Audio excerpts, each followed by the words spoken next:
Well, I am in an abandoned warehouse somewhere in downtown Los Angeles, joined right now by Nick Allen.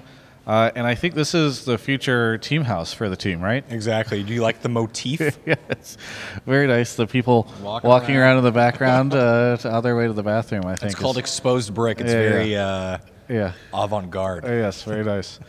No, let's talk a little bit. So we had you on Hotline League a little bit over a month ago, sort of talked about some of the stuff then. Yeah. Since the roster changes and everything. Happy New Year, Travis. Yes, thank you.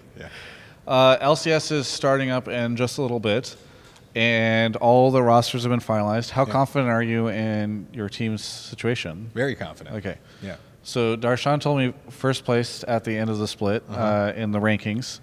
And then Stixay told me top 3 and said Darshan is ambitious. So where would you... Which player gave you the lowest? We won't talk about that. Okay, but perfect. Actually, only ahead of the interviews, there was one of your managers told the team, please promote the new jerseys in your interviews.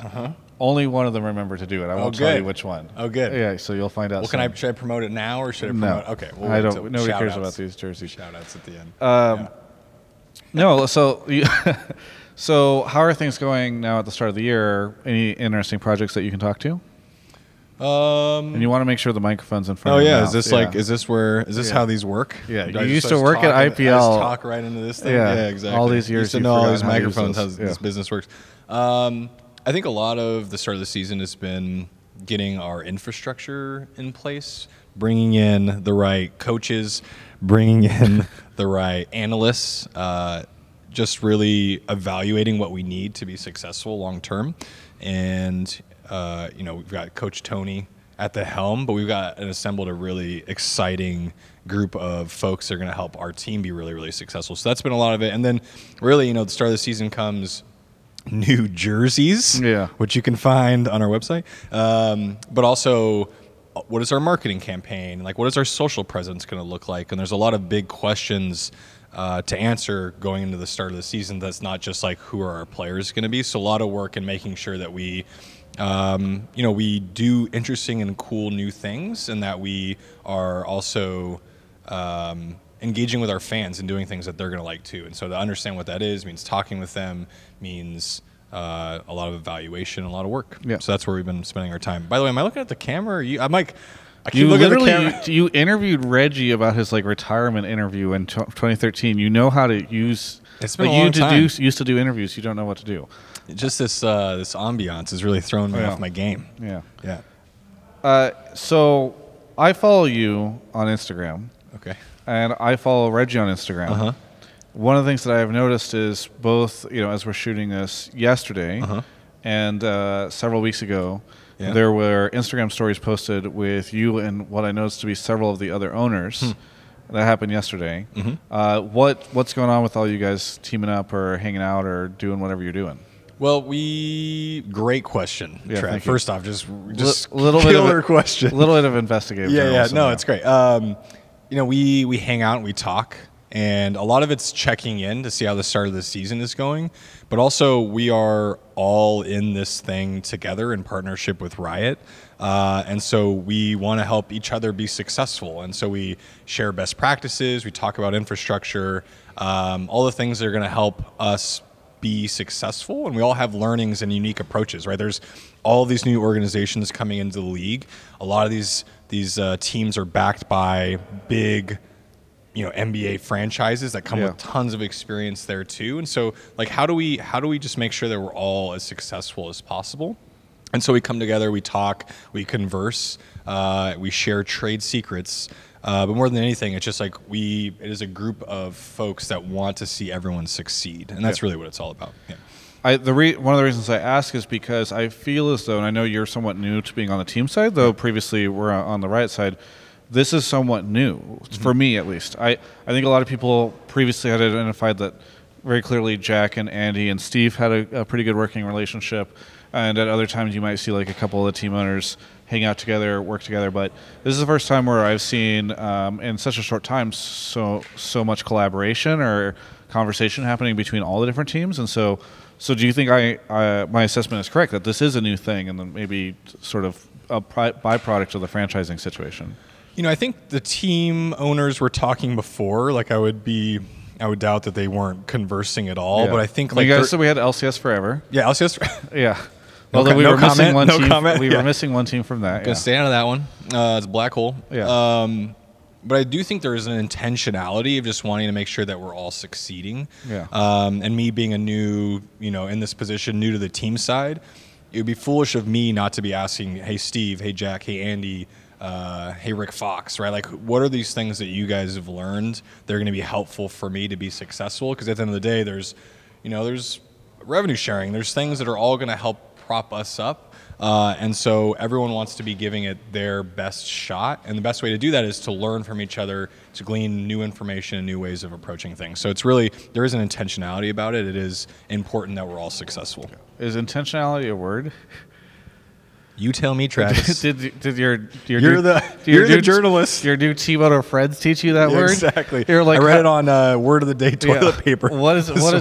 Hey, Jack, hey, Steve, hey, Andy, what do you do? And they're like, well, the intentionality of all of this is really. If it's not a real word, someone needs to call me out because I've been using it and throwing it around a lot. It's like that's how those sponsor conversations kind of fizzled out. That's exactly. Yeah. It's not a real word? Yeah. Who knows? Okay. I would be remiss if I did not talk a little bit about, I think the CLG subreddit is starting to look a lot like the League of Legends subreddit. The League of Legends subreddit, when you used to work at Riot, looks a lot like the CLG subreddit looks now that you work at CLG. I've noticed this trend here. Yeah, is this just how Reddit works in general? Like, I don't know. Who's to say? There were a lot of happy times for the CLG subreddit. But there are a lot of questions, I think. So people, and so we can kind of run down them.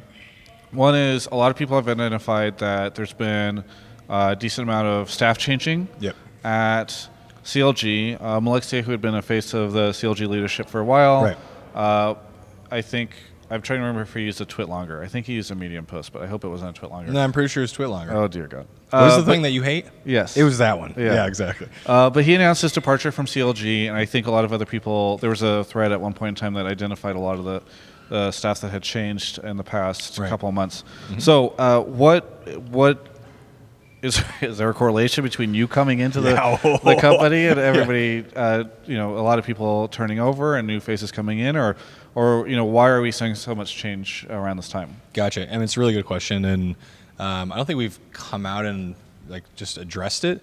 So as you guys know, Madison Square Garden acquired CLG, and me coming in, a big thing that I'm looking to do is bring the organization into, not to be too cliche, but a new era, right? Yeah. And doing so, raising the professionalism of the organization as a whole.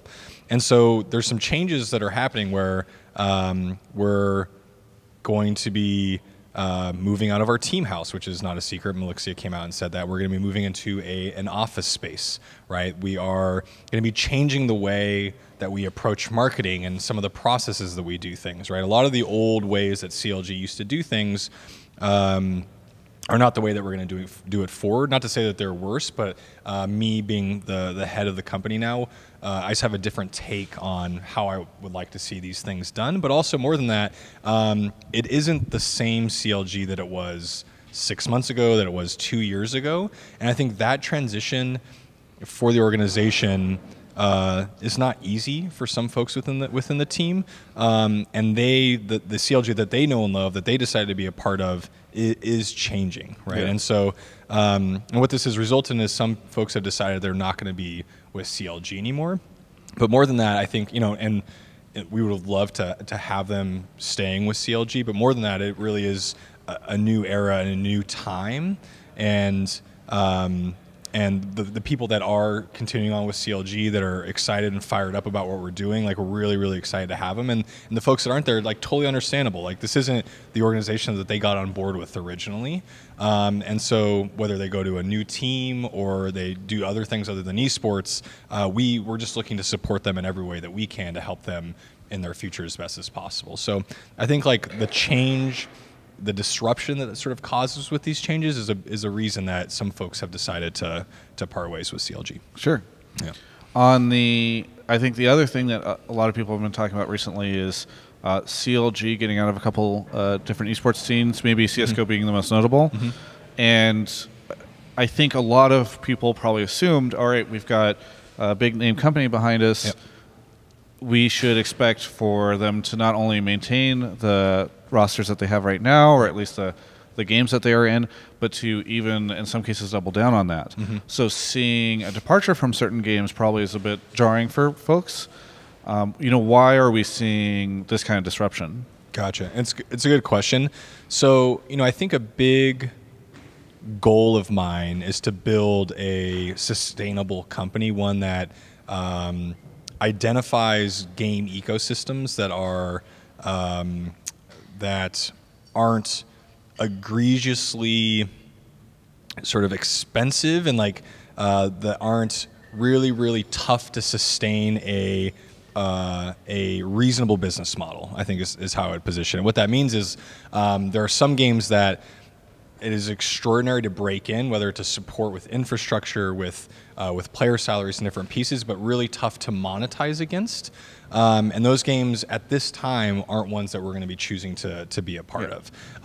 My goal is to identify those game ecosystems that are sustainable, that can help prop up CLG in the long term, that will allow us to build an infrastructure and a support structure that's going to be beneficial to players, but also the greater ecosystem. And where can CLG come in and add a lot of value, right? And so I hinted at it today in the subreddit, stay tuned. There's going to be some things coming up around new teams and expansion for CLG, and we have high hopes for where we're going to be going.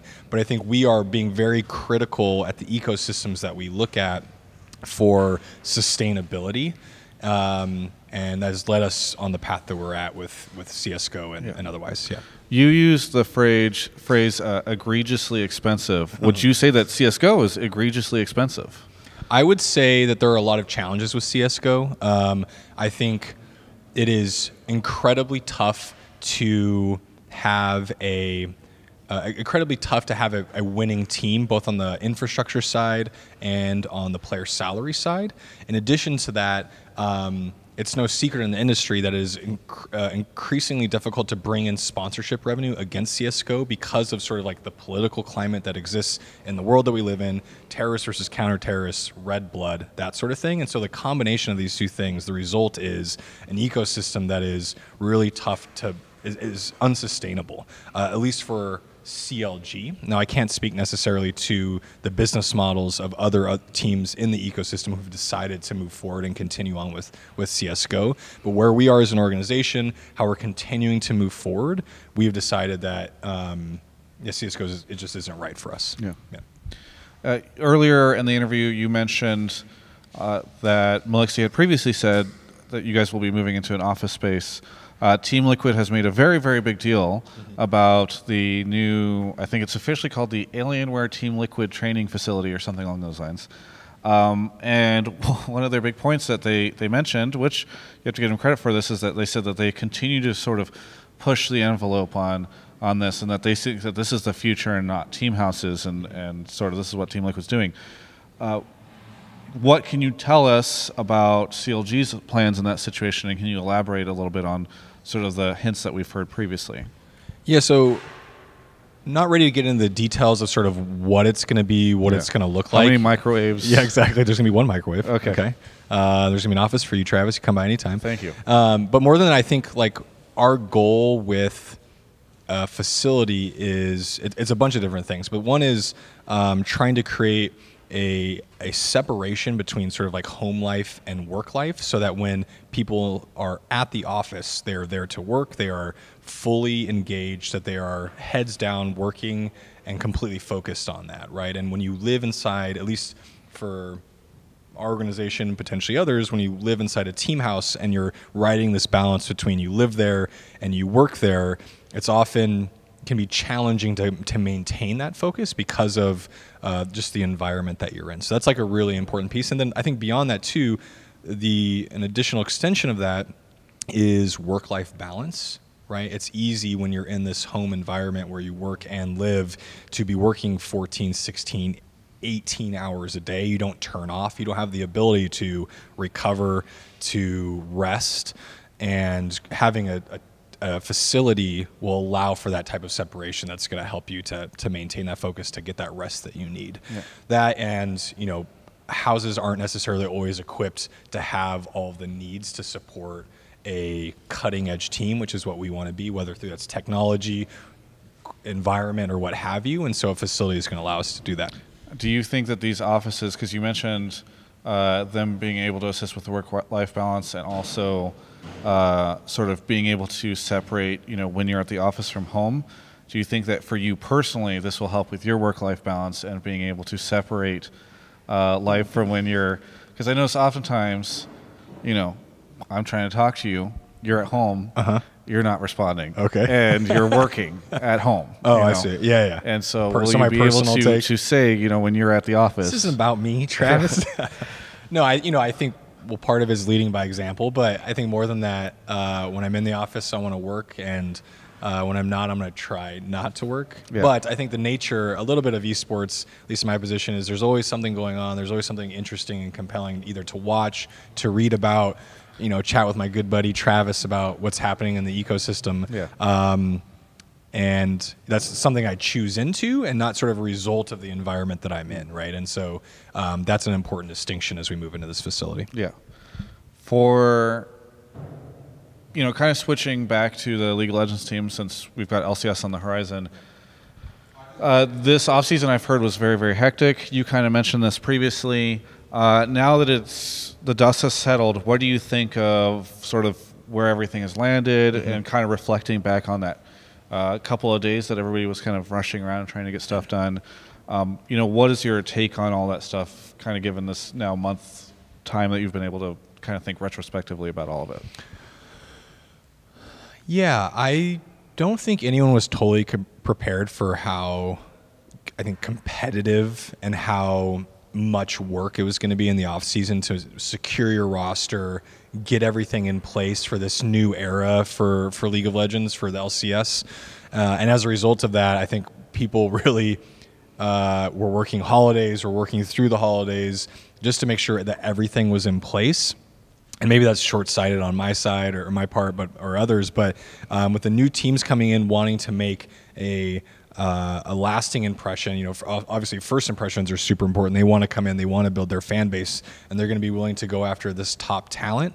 It really, I think, shook everyone in terms of just how aggressive everyone was pursuing, just like these all-star rosters, right? And so I think that was probably, reflecting on it, something that I wasn't prepared for, and as a result ended up, working a lot to make it happen. But more than that, just goes to show how serious everyone's taking it, how important this is for all of these organizations involved. And as a result, sort of led into this period of these are a group of owners that are going to be really exciting to work with, that we can all learn from, and are going to be really interesting over the next year. Yeah. We've talked about a lot of serious things in this interview. But I'd like to, at the end, get your opinion on something, which I believe you've already seen and already been aware of. But is it your Instagram? No, but it is close to it. This is a picture of Biofrost eating a banana. Somewhat, okay. I don't know. I'm just kind of curious what your take is on this picture. I think the jersey looks really nice. Okay, yeah. Where could I buy a jersey like that? I don't know, but look at the banana. I mean, it's really nice. Yeah. Yeah. It looks ripe. His expression, I think, really says it all. He's a good-looking dude. Yeah. What do you want from me? Yeah. It's a nice jersey. Okay. Yeah. Very good. Is there anything you would say to any of the CLG fans out there? Yeah. Look forward to some really fun announcements in the next couple weeks, and I think we have some really cool stuff. I don't know when this interview is going to be launching, but we have some really cool stuff planned for the start of the season, which has a lot to do with the place that we're in right now, which we're really excited about. We have new merch, not to shill too much, but we have new merch, we have new jerseys. We're just excited to have you involved with us for the LCS season. And thanks for supporting CLG, for supporting me, and supporting CLG. Check out the rest of our coverage of all things esports right here on my YouTube channel. You might not know this, but Doublelift actually still charges me for every interview that I do with him $5,000. When I was working at a major media company, this wasn't an issue, but it is now. So if you want to help me out with this, you can run over to travisgafford.com/support.